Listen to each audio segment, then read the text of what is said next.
좋아요와 구독하기는 사랑입니다. 안녕하세요. 반갑습니다. 부동산입니다. 2019년 6월 5일 수요일입니다. 오늘도 부동산 뉴스들 조금 읽어보도록 하겠습니다. 좋아요와 구독하기는 사랑입니다. 자, 첫 번째 뉴스입니다. 동시다발 가속 중인 박원순표 도시개발이 집값 상승의 변수가 되나 집값을 올리는데 부추기는 거 아니냐 좀 그런 삐딱한 시선에서 서울시가 지금 추진하고 있는 개발 사업들에 대해서 부동산 가격 불안하게 하는 요소로 작동하고 있다. 이런 얘기를 하고 싶었던 기사인 것 같아요. 그래서 네 가지를 일단 꼽고 있는데 GBC 삼성 영동대로 이제 끝에 보면 예전에 한전부지죠. 여기 이제 현대자동차 GBC 개발하는 사업 이게 이제 추진되는 거. 그다음에 광운대역 세권 개발 사업. 광운대역 바로 옆에 이제 장인뉴타운 있고 월계 묘미삼 있고 그 옆에 보면 이제 광운대역에 이 부지 같이 해가지고 역세권 개발 사업 하는 거. 이제 현대산업개발로 사업 시행자 지정이 됐죠. 여기랑 다음 동서울터미널 현대화 사업. 동서울 터미널도 이제 이 개발하는 거. 그다음 서울 아레나 복합 문화 사업. 이거는 창동 상계 이 도시재생 중심지 그쪽에 있는 거죠. 그래서 요 네 개의 주요 사업들 주변에 있는 부동산 가격들을 조사해 봤더니 다른 데들 가격 조정받고 빠질 때 여기는 오히려 탄탄하더라. 오른 경우도 있더라. 이렇게 개발 사업하는 게 주변 부동산 가격을 불안하게 하면서 기름 붓는 거 아니냐 비판의 목소리가 나오고 있다. 이런 관점에서 기사가 쓰여졌습니다. 그래서 보면 광운대 역세권 인근에 있는 서강 아파트는 작년 6월에 3억 2,700에 거래됐는데 4개월 후에는 4억 3천만 원에 매매된 후에 현재까지 시세를 유지하고 있고, 창동역 인근의 동화 청솔 아파트는 작년 6월에 6억 원에 거래됐고 최고 이후에 7억 9,500까지 실거래되기도 했고, 이제 이 사례에서는 지금 빠졌는데 수색역세권 개발에 대해서도 얘기하고 있어요. 그래서 수색역세권 개발 배후에 있는 수색역 근처 DMC자 1단지 같은 경우에 116.92제곱미터가 작년 6월에 7억 3천에 거래됐는데 지금 호가는 8억 6천에서 9억 사이다. 거래는 안 되지만. 그러면서 작년에 이런 개발사업, 용산하고 여의도 마스터 플랜에 의해서 부동산 가격이 폭등할 것 같으니까 이 마스터 플랜들 발표를 안 하고 멈춰 세웠던 것처럼 이런 서울 시내 대규모 공공개발은 부동산과 연관이 큰 만큼 정치적 판단보다는 여러 가지 상황을 고려해서 정책적으로 세심하게 접근해야 된다라고 지적했다라고 하는데, 서울시는 대부분 계획대로 추진하고 있다 이렇게 얘기를 하고 있죠. 이 기사가 얘기하고자 하는 거는 뭘까요? 여러분 생각은 어떠세요? 개발하지 말자라는 얘기인가요? 어떻게 생각하세요? 이런 대규모 개발 사업, 이게 대규모 개발 사업이라고 하는 게 결국은 뭐예요? 호재잖아요. 지역 호재. 이런 지역 호재가 살아있는 지역들 같은 경우는 그래도 상대적으로 가격이 탄탄하게 방어가 되더라. 그런 얘기일 수도 있죠. 오히려 이런 개발 사업이 유지되는 하에서는 이런 배후 지역에 있는 아파트들을 주목해라. 그런 식으로도 기사를 읽을 수 있을 것 같네요. 좋아요와 구독하기는 사랑입니다. 자, 이번 기사는 전세시장 관련된 얘기인데요. 서울 전세시장이 잠잠하답니다. 이유가 왜일까 생각해보니까 대단지 입주 물량들이 많아서 서울 전세 가격을 하방 압력, 내리게 하고 있다. 이제 그런 꼭지인 것 같습니다.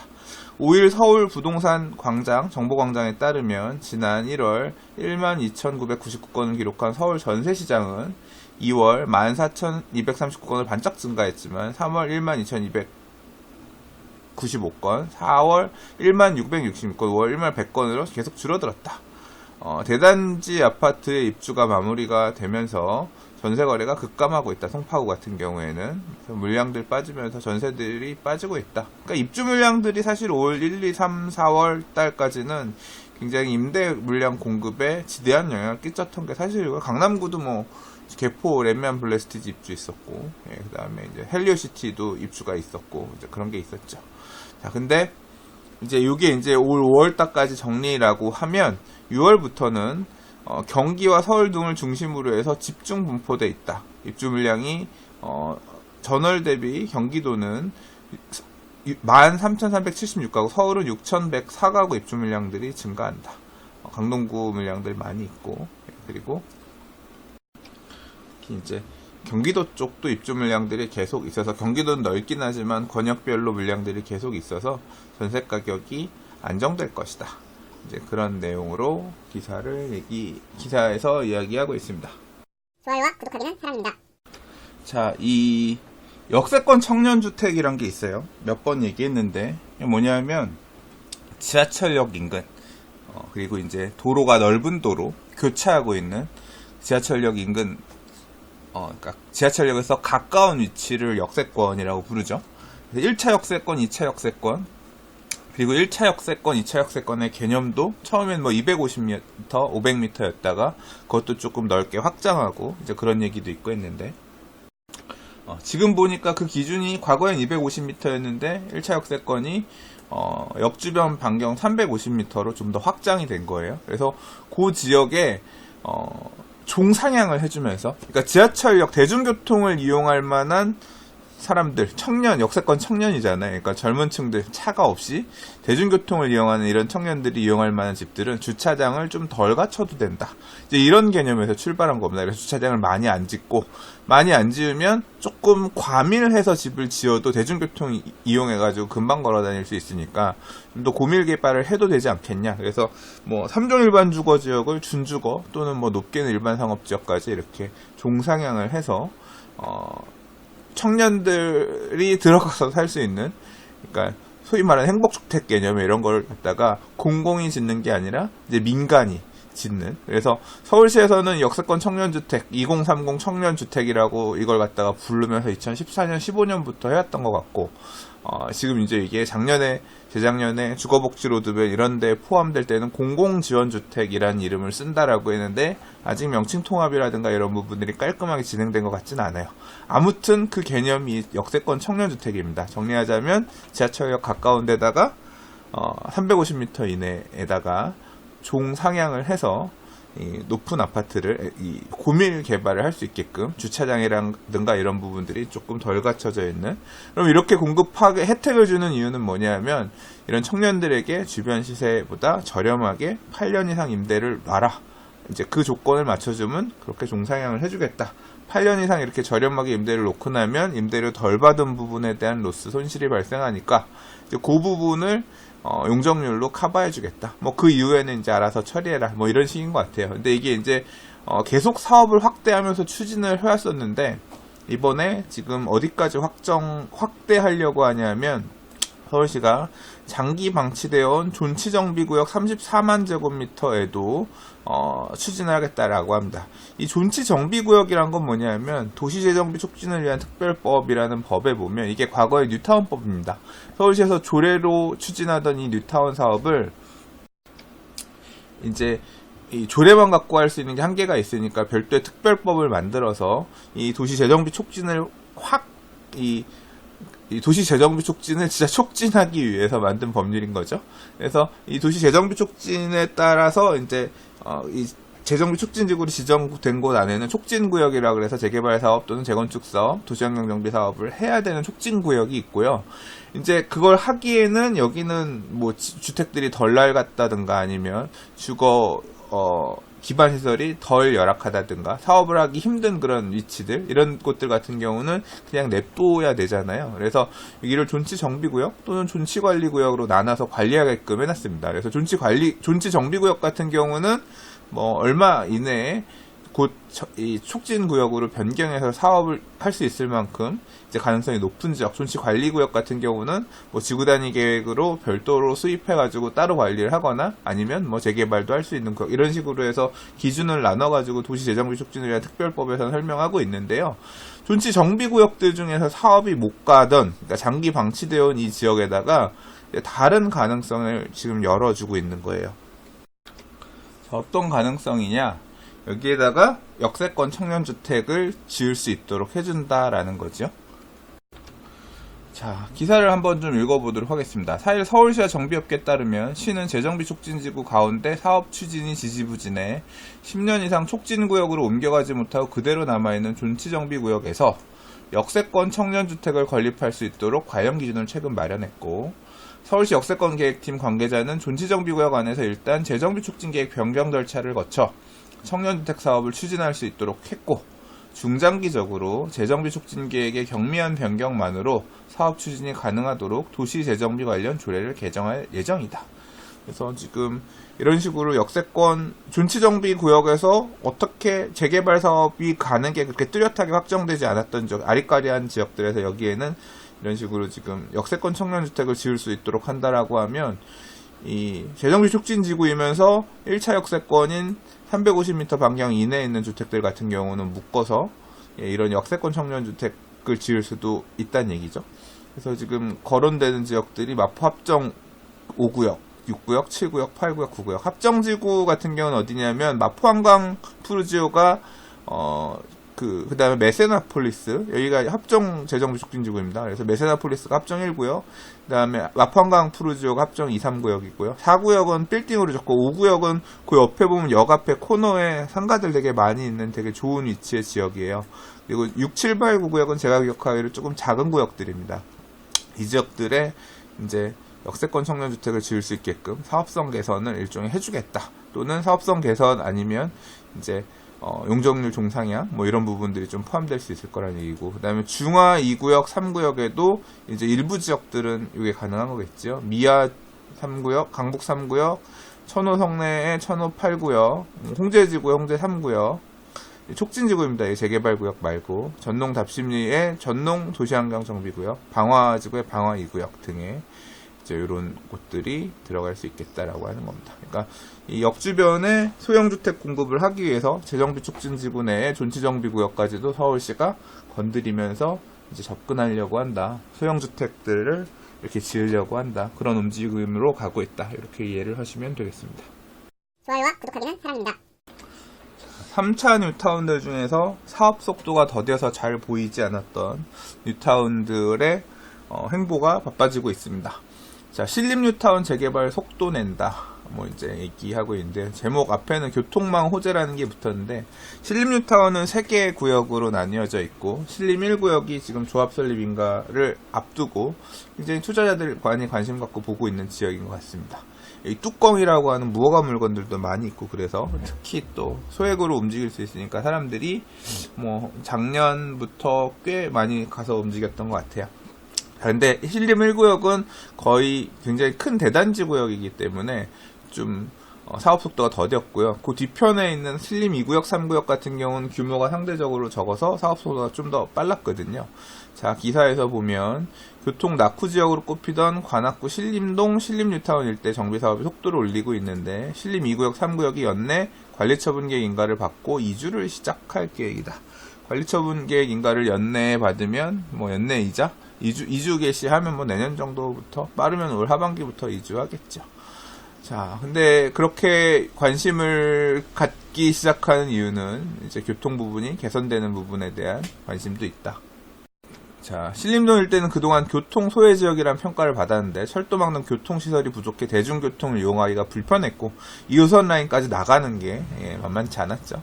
근데 이제 교통망 개발이 본격화하면서 정비사업도 탄력을 받고 있다는 게 정비업계의 분석이다.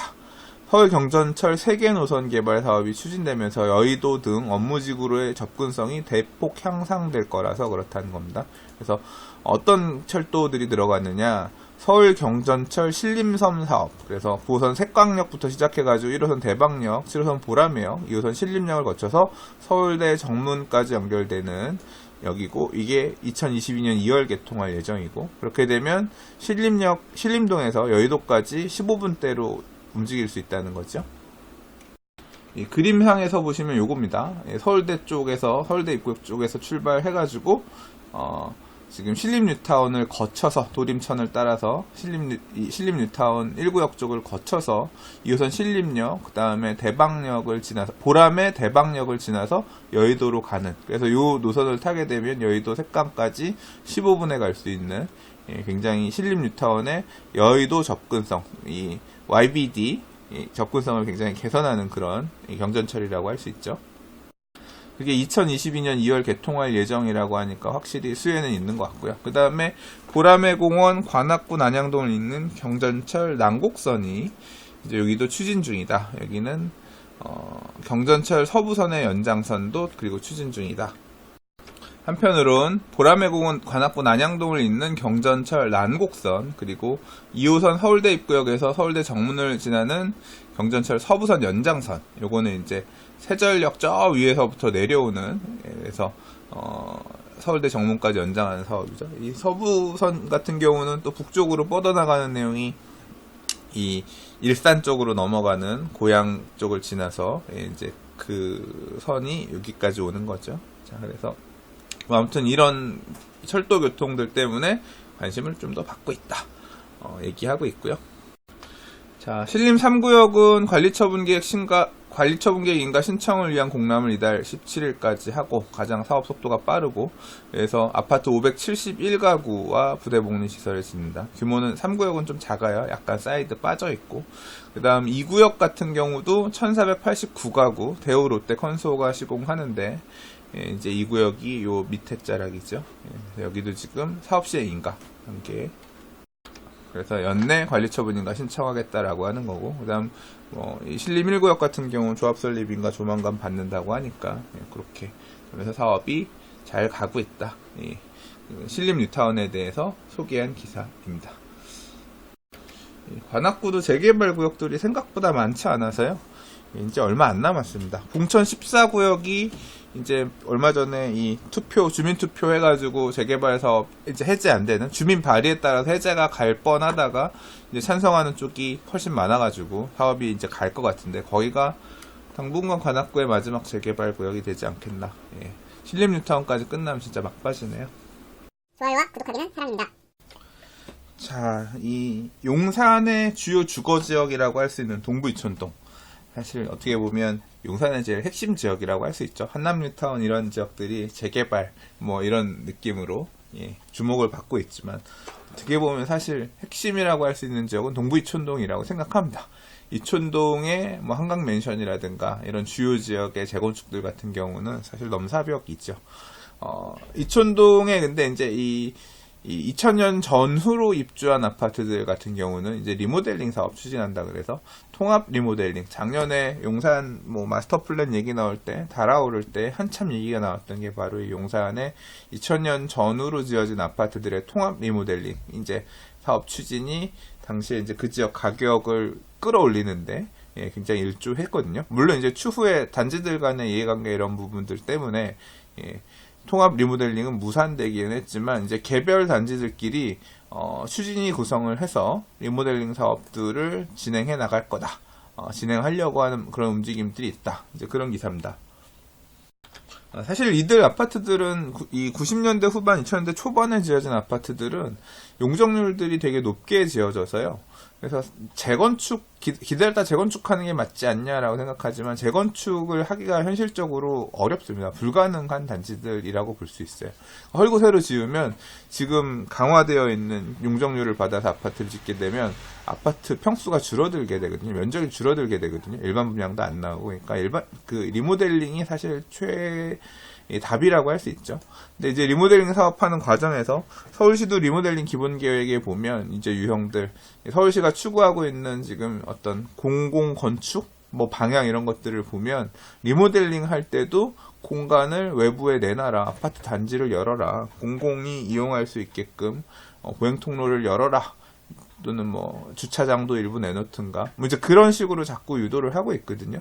그래서 이 리모델링이 하나만 진행되는 게 아니라 여러 개 단지들이 같이 이렇게 어쨌거나 비슷한 시점에 추진하는 과정이기 때문에 이촌동의 이 한가람 아파트, 강촌 아파트, 우성 아파트, 코오롱 아파트 여기 리모델링 사례 같은 경우는 굉장히 앞으로 장기적으로 주목해 볼 만한 이슈일 것 같아요. 물론 이제 강남 쪽에서도 리모델링 이런 식으로 추진한 데들이 나오긴 할 겁니다만, 아무래도 사업성도 좀 기본적으로 있고, 사업성이라고 하는 거는 뭐 나중에 구체적으로 따져봐야겠지만 수직 증축이나 수평 증축들을 하면서 일반 분양을 낼 수 있을 만한 여지가 있다라고 하면 비싸게 팔 수 있으니까 그만큼 수지 개선이 잘 되죠. 그럼 이런 사례들이 다른 지역 추후에 이제 성공적으로 마무리가 되면 성공적으로 벤치마킹해서 리모델링 추진하는데 어떤 참고 자료를 쓸 수 있을 테니까요. 그래서 설명회들 하고 그다음 추진 준비 설립하고 있고 그러고 있다. 움직임이 있다. 이제 그런 내용의 기사예요. 좋아요와 구독하기는 사랑입니다. 자, 며칠 전에 서울에 6월달에 유망한 분양 물량 많다 기사를 읽어드렸는데, 부산도 읽어주세요. 누가 말씀 댓글로 하시더라고요. 그래서 부산 얘기도 안 그래도 사실 부산에도 6월달에 참 유망 분양 물량들 많이 나오는데, 한번 기사들 읽어보려고 그랬는데, 나와서 한번 읽어봅니다. 내용은 짧아요. 자, 5월 5일 부산 부동산 인포에 따르면 오는 7월까지 부산에서 분양을 앞둔 아파트는 모두 7개 단지, 거의 10,000세대 가까운데 이 중에 7곳을 제외한 물량이 재개발, 재건축 등 정비사업장 물량이고, 이들 사업지는 기반시설이 갖춰진 노후된 부산 도심에 위치한 만큼 새 아파트를 기다려온 못하네요. 대기 수요자들의 관심이 예상됐다. 설명하고 있습니다. 실제로 부산도 이 재개발 구역이 많아요. 왜 많겠어요? 6.25 때 막 피난민들 내려가서 산동네까지 가서 무허가 주택들 짓고 막 살았잖아요. 그래서 그 시절에 살았던 집들 이런 것들이 결국 사람들이 살았던 곳이니까 어떤 형태든 정비를 해야 되고, 그래서 재개발 사업들 서울처럼 많이 구역들 지정을 했었죠. 근데 이 정비 사업은 항상 후행합니다. 그러니까 민간 사업 중에서 재개발 사업 같은 경우는 항상 제일 뒤늦게 가거든요. 시장이 좋아지면 물 들어왔다, 지금부터 빨리 재개발 사업 합시다 라고 하더라도 법에서 정한 절차, 동의들 갖춰서 가려고 하면 오래 걸릴 수밖에 없어요. 부산이 2017년 파리부동산 대책 이후 시장이 좀 꺾인 모양새다라고는 하지만 이미 가기 시작한 재개발 사업이 멈춰설 수 없는 거예요. 그러니까 지금에 와서 막 이제 마무리들이 되어 분양에 나오고 있는 상황인 거죠. 그래서 되게 좋은 분양 물량이었지만 시장이 이렇게 침체되면서 약간 과거와 같은 청약 경쟁률을 보이지 못하는 그런 물량들이 나오곤 하는데요. 그러니까 기존의 어떤 주변의 가격을 이끌어줄, 시세를 선도해줄 새 아파트 가격들이 적게는 5천만 원, 많게는 1억씩 이렇게 빠지는 모양새를 보이니까 이제 분양들도 사실 좀 주춤한 거죠. 근데 분양 나올 때들이 기본적으로 그 지역에서 괜찮은 단지들이 나오긴 나옵니다. 자, 일단 요번 6, 7월달 분양 물량 중에서는 진구 분양 물량들이 좀 있어요. 그래서 가야 3구역 재개발하는 가야 롯데캐슬 골드아너, 일반 분양이 935세대 중에 일반 분양이 640세대. 부산은 이렇게 구도심, 원도심이라고 하는 지역들에 보면 빌라라든가 이런 형태로 집을 안 지어서 거의 물건 형태가 단독이라서 조합원 숫자가 얼마 안 많고, 그래서 일반 분양 개수가 많은 구역들이 되게 많아요. 그래서 여기도 많이 나오죠. 그래서 롯데캐슬 골드 하나 나오고, 그 다음에 연지 2구역, 레미안 연지 어반파크.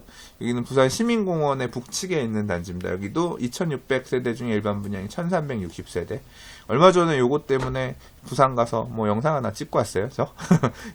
그리고 이 부산 서면에 보면, 그 서면 동측에 보면 점포 1구역이라고 있습니다. 1-1구역 이편한 세상 시민공원. 여기 제가 가서 봤을 때는 다 철거하고 있었거든요. 1400세대 중에 856세대 일반 분양 있고, 그 옆에 점포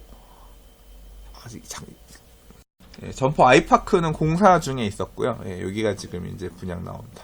그리고 덕포 1구역, 덕포 중흥 S클래스도 나온다. 여기는 사실 제가 잘 관심 있게 못 봐서 모르겠어요.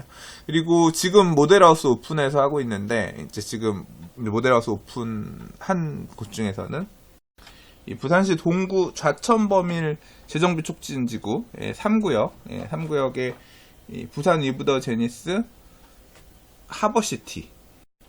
이게 이번 주 청약이든가 그렇죠, 아마? 분양하죠. 그래서 부산도 이렇게 정비사업 분양 물량들 6월달, 7월달 좀 있다. 그리고 개인적으로 되게 지난번에 부산 갔을 때 봤던 지역들 중에서 되게 관심이 있었던 지역이 그 남천 2구역이라고, 남천역 바로 위쪽에 보면 포스코에서 한 1000세대 약간 안 되게 짓는 데 있거든요. 거기도 제가 갔을 때 철거하고 있었는데, 거기도 아마 가을 이전에 분양 나올 겁니다. 그래서 부산도 참 시장이 안 좋아서 그렇긴 한데, 분양 물량들 괜찮은 지역들이 좀 나옵니다. 청약 경쟁률들 봐야 될 거고, 시장이 이런 상황이니까 쉽지는 않을 수 있겠지만 좀 눈여겨볼 만한 청약 경쟁, 부산 시장의 지금 분위기 반응을 보기 위해서 어떻게 계약 나오는지 조금 눈여겨볼 만한 지역들이 이번에 나온다. 그렇게 보시면 되겠습니다. 좋아요와 구독하기는 사랑입니다. 자, 오늘 준비한 뉴스는 여기까지입니다. 오늘도 봐주셔서 들어주셔서 감사합니다. 제가 오늘 오후부터 놀러 갑니다. 그래서 아마 금요일날 돌아올 것 같은데요. 그래서 나머지 목요일, 금요일 부동산 뉴스는 생략하고요. 빠르면 토요일날도 일이 있네. 그래서 토요일날 뉴스를 잠깐 읽을 수 있을지 없을지 모르겠습니다. 만약에 안 되면 다음 주에 다른 부동산 뉴스로 인사를 드리는 걸로 하고요. 가능하다고 하면 토요일 또는 일요일 중에 부동산 뉴스 기존에 있던 것들 좀 밀린 것들 정리해서 읽어볼 수 있도록 하겠습니다. 오늘도 봐주셔서 들어주셔서 감사하고요. 좋아요, 구독하기, 알람 설정 부탁드리겠습니다. 감사합니다. 부동산이었습니다. 부동산의 재개발 강의 2019년 리뉴얼 버전이 나왔습니다. 재당첨 제한, 분양 자격 제한, 재개발 조합원지 양도 금지 규정 등 재개발 투자에 있어서 위험성이 굉장히 높아지는 시기입니다. 특히 재개발 재추진구역, 일몰제 등 재개발 투자를 고민할 때 주의하셔야 될 부분들을 중심으로 2019년 강좌를 다시 정리해 보았습니다. 감사합니다.